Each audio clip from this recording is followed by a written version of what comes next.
স্কুলের সামনে প্রতিদিন একটা ছোট কুকুর থাকত। বাচ্চারা টিফিন খেত, সে দূর থেকে তাকিয়ে থাকত। একদিন দুপুরে হোটেলের সামনে গিয়ে দেখল একটা প্লেটে ভাত পড়ে আছে। কুকুরটা প্লেটটা মুখে তুলে দৌড় দিল। হঠাৎ হোটেলের মালিক দেখে ফেলল। সে দৌড়ে এসে কুকুরটাকে ধরে ফেলল। কুকুরটা কাঁদল, কিন্তু কেউ শুনল না। মালিক তাকে মারল, প্লেটটা কেড়ে নিল। কুকুরটা খালি মুখে ল্যাংড়াতে ল্যাংড়াতে বাড়ি ফিরল। ঘরে গিয়ে দেখল তার দাদিমা শুয়ে আছে, অনেক দিন ধরে অসুস্থ। চোখ খুলে তাকালো, কিন্তু কিছু বলল না। কুকুরটা দাদিমার পাশে গিয়ে বসল, নিজের মাথাটা দাদিমার গায়ে রাখল। পরদিন সকালে সে স্কুলের সামনে আবার এলো।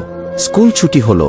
সে সারাদিন ছোটখাটো কাজ করল, দোকানের সামনে বসে থাকা, মানুষের জুতা চাটে, কিছু পয়সা জোগাড় করো। সন্ধ্যায় সময় সে পয়সা দিয়ে ওষুধ কিনল। ঘরে ফিরে দাদিমাকে ওষুধ খাওয়ালো, নিজে সেদিনও খায়নি।